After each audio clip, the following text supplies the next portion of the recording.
बिस्मिल्लाहिर्रहमानिर्रहीम। Welcome to our channel learn chemistry with Amar. Dear students, आज हमारे पास टॉपिक है इलेक्ट्रॉन एफिनिटी। इलेक्ट्रॉन एफिनिटी क्या है? It is amount of energy released when an electron is added in the outermost shell of a gaseous atom. मतलब इसका simple सा सादे अल्फाजों में ये है कि इलेक्ट्रॉन एफिनिटी का मतलब कि आप किसी एटम के अंदर जो कि गैसियस स्टेट के अंदर हो उसमें इलेक्ट्रॉन ऐड करें। तो जब आप इलेक्ट्रॉन ऐड करेंगे तो जो अमाउंट ऑफ एनर्जी उस एटम से रिलीज़ होगी उस अमाउंट ऑफ एनर्जी को कहेंगे इलेक्ट्रॉन एफिनिटी। फॉर एग्ज़ाम्पल यहाँ देखें, मेरे पास कोई एटम है जो कि इन गैसियस स्टेट में है, यानी गैस स्टेट के अंदर है। गैस स्टेट में कोई मेरे पास एटम है, वो कोई भी हो सकता है, और ये इसका फर्स्ट शेल है, ये न्यूक्लियस है, ये फर्स्ट शेल है, इसमें 2 इलेक्ट्रॉन है, और ये सेकंड शेल है। सपोज करें कि सेकंड शेल के अंदर सेकंड शेल में 1 2 6 इलेक्ट्रॉन्स हैं। अब मुझे ये करना है सिंपल कि मुझे कोई इलेक्ट्रॉन इसके अंदर ऐड करना है इस जगह, ठीक है। या चलें ऐसा करते हैं कि इसको हम बना देते हैं कि इसके पास 6 इलेक्ट्रॉन्स हैं। कितने इलेक्ट्रॉन्स हैं? 6 इलेक्ट्रॉन्स हैं, और 7 इलेक्ट्रॉन्स हैं। 1 2 3 4 5 6 7 इलेक्ट्रॉन्स हैं आखिरी शेल के अंदर। तो हम 1 इलेक्ट्रॉन इसके अंदर यहाँ पर ऐड करेंगे, टोटल आखिरी शेल में 8 इलेक्ट्रॉन्स हो जाएंगे। तो जब हम कोई भी इलेक्ट्रॉन किसी एटम के आउटर शेल में या वैलेंस शेल में, देखिए 2 वर्ड यूज़ होते हैं इसके लिए, मैंने पहले भी आपको प्रीवियस लेक्चर में बताया। इसको हम कहते हैं आउटर मोस्ट शेल, यानी एटम का वो शेल जो सबसे बाहर वाला होता है, सबसे आखिर वाला शेल होता है, उसको कहते हैं आउटर मोस्ट शेल। या इसको दूसरा नाम भी हम देते हैं वैलेंस शेल। कहीं पे वैलेंस शेल लिखा हुआ होता है, कहीं पर आउटर मोस्ट शेल लिखा हुआ होता है। टर्म्स हैं वो यूज़ की जाती हैं इस बात को बताने के लिए। तो हमने सिंपल क्या किया, इलेक्ट्रॉन को ऐड किया। इलेक्ट्रॉन ऐड करने पर इस एटम में से सम अमाउंट ऑफ एनर्जी क्या होगी, रिलीज़ होगी। ये कुछ अमाउंट ऑफ एनर्जी रिलीज़ करेगा। वो जो अमाउंट ऑफ एनर्जी जो रिलीज़ करेगा एटम इलेक्ट्रॉन ऐड करने पर, दिस अमाउंट ऑफ एनर्जी क्या कहलाएगी, electron affinity.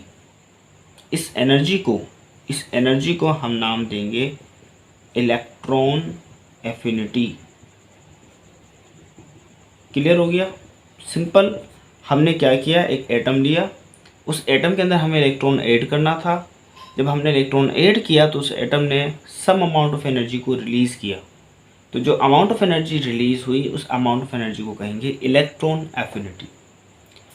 It is calculated in kilo joules per mole. इसका यूनिट है किलो जूल्स पर मोल, ठीक है। Electron affinity means tendency to accept electrons to form anion. Electron affinity का मतलब है, सादे अल्फाजों में मज़ीद इसको और सिंप्लीफाई कर लें, कि एक टेंडेंसी है, सलाहियत है किसी एटम की एक्सेप्ट करना इलेक्ट्रॉन्स को, क्या, ताकि क्या बना सके, वो एनाइन बना सके, ठीक है। किसी एटम की वो सलाहियत जिसमें वो इलेक्ट्रॉन को एक्सेप्ट करे और क्या बना दे, एनाइन बना दे। मैंने आपको समझाया था, हमने आयोनाइजेशन एनर्जी के अंदर ये पढ़ा था कि कुछ एलिमेंट्स ऐसे होते हैं पीरियोडिक टेबल के अंदर जो कि इलेक्ट्रॉन लूज़ करना चाहते हैं, ठीक है। तो जब किसी एटम से हमें इलेक्ट्रॉन को लूज़ करवाना होगा तो उसको हम सम अमाउंट ऑफ एनर्जी देंगे, जबकि किसी एटम के अंदर हमें इलेक्ट्रॉन ऐड करना है तो वो एटम नतीजे में some amount of energy release करेगा। तो इस अमाउंट ऑफ एनर्जी को कहेंगे इलेक्ट्रॉन एफिनिटी। सो फ्लोरीन जो है, इसके अंदर टेंडेंसी है कि एक इलेक्ट्रॉन को एक्सेप्ट कर सकता है, तो फ्लोरीन इलेक्ट्रॉन को एक्सेप्ट करेगा, तो नेगेटिव जो है एटम बनाएगा, इसको हम कहेंगे fluorine negative, that is known as anion. ये कहलाएगा एनाइन। तो याद रखिएगा कि जो अमाउंट ऑफ एनर्जी रिलीज होगी उसकी वैल्यू नेगेटिव के अंदर आएगी। -328 किलो जूल्स पर मोल एनर्जी रिलीज़ करेगा फ्लोरीन एटम जब हम फ्लोरीन के अंदर इलेक्ट्रॉन को ऐड करेंगे। आई होप कि आपको ये कॉन्सेप्ट क्लियर हो गया होगा। नहीं समझ में आया तो कमेंट बॉक्स में ज़रूर पूछिएगा। सो इन पीरियड्स क्या ट्रेंड नज़र आएगा? It increase from left to right because atomic size is decreasing. ये लेफ्ट टू राइट क्या हो जाएगी? इंक्रीज होगी अलोंग द पीरियड, क्योंकि एटम का साइज जो है वो डिक्रीज हो रहा है अलोंग द पीरियड। इससे क्या इफेक्ट पड़ रहा है? देखें, अगर एटम का size along the period decrease हो रहा है, आहिस्ता आहिस्ता ग्रेजुअली हमारे पास एटम का साइज अलोंग द पीरियड क्या होता है? डिक्रीज होता है। तो जब एटम का साइज आहिस्ता आहिस्ता डिक्रीज होगा तो इलेक्ट्रॉन एफिनिटी क्यों इंक्रीज होगी? क्योंकि इलेक्ट्रॉन्स के लिए अट्रैक्शन एटम में ज़्यादा बढ़ जाएगी, यानी न्यूक्लियर चार्ज ज़्यादा हो गई due to increase in number of protons. हैं तो दो शेल, जैसे अगर हम सेकंड शेल की बात करें, लिथियम जो है पीरियड, जिसका फर्स्ट एलिमेंट लिथियम है, अगर इसकी हम बात करें इस पीरियड की, सेकंड पीरियड की, तो सेकंड पीरियड के अंदर आप देखेंगे इलेक्ट्रॉन्स के लिए अट्रैक्शन जो है इंक्रीज हो रही है अलोंग द पीरियड। वो क्यों इंक्रीज हो रही है? क्योंकि एटम का साइज डिक्रीज हो रहा है। जब एटम का साइज डिक्रीज हो जाता है तो न्यूक्लियस की अट्रैक्शन जो है इलेक्ट्रॉन के लिए ज़्यादा बढ़ जाती है। यही वजह है कि हम जो है फ्लोरीन एटम की बात करें कि फ्लोरीन एटम जो है वो हाईएस्ट इलेक्ट्रॉन लविंग स्पीशीज़ है। ठीक है, ये ज़्यादा इलेक्ट्रॉन को अट्रैक्ट करता है क्योंकि इसके अंदर न्यूक्लियर चार्ज जो है बहुत ज़्यादा हो जाता है।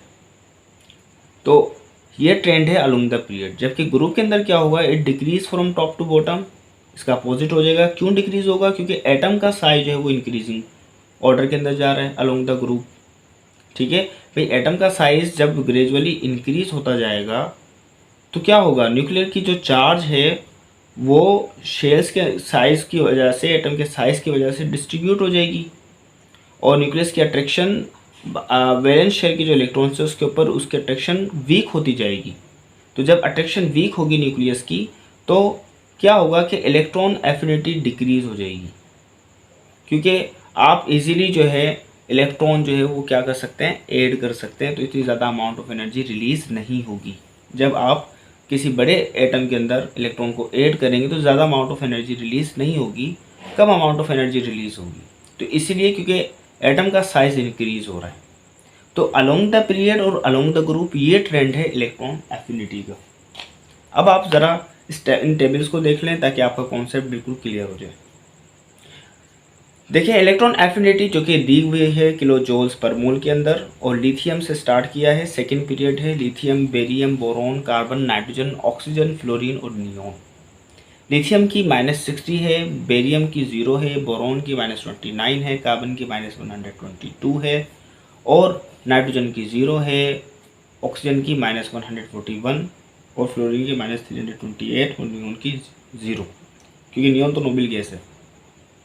तो फ्लोरीन की देखें हमारे पास कितनी आ रही है? -328 किलो जूल्स पर मोल, यानी सबसे ज़्यादा आपके पास अलोंग द पीरियड जो है फ्लोरीन एटम की इलेक्ट्रॉन एफिनिटी है, क्योंकि इसमें आप जब इलेक्ट्रॉन को ऐड करेंगे तो ये ज़्यादा अमाउंट ऑफ एनर्जी को रिलीज़ करेगा। ठीक है, देखें ट्रेंड नज़र आ रहा है आपको। लिथियम से फ्लोरीन तक इलेक्ट्रॉन एफिनिटी की जो वैल्यूज़ हैं वो क्या हो रही है? ग्रेजुअली इंक्रीज हो रही है। कुछ जगहों पर एक्सेप्शनल केस आपको नज़र आएगा, ठीक है, लेकिन जनरली एक ट्रेंड नज़र आए। और ग्रुप में देख लें, ग्रुप के अंदर भी क्या है? अब देखें, ग्रुप के अंदर फ्लोरीन, क्लोरीन, ब्रोमीन, आयोडीन, जो कि आपके पीरियोडिक टेबल का 7वां ग्रुप है। अब इसकी इलेक्ट्रॉन एफिनिटी वैल्यूज़ जो कि किलो जूल्स पर मोल में गिवन है वो कितनी है? -328, फिर -349, फिर 325। तो ग्रेजुअली आपके पास इलेक्ट्रॉन एफिनिटी की जो वैल्यूज़ हैं अलोंग द ग्रुप वो क्या हो रही है? डिक्रीज होती हुई आपको नज़र आ रही होंगी। ठीक है, तो इससे हमें पता चला कि एटम का साइज़ बहुत ज़्यादा अफेक्ट करता है इलेक्ट्रॉन एफिनिटी की वैल्यूज़ के ऊपर। अगर एटम का साइज़ बिगर है, ठीक है, तो इलेक्ट्रॉन एफिनिटी की वैल्यूज़ क्या हो जाएंगी? कम होती जाएंगी। तो बस ये कॉन्सेप्ट आप जहन में रख लें, चाहे पीरियड में हो चाहे ग्रुप में हो।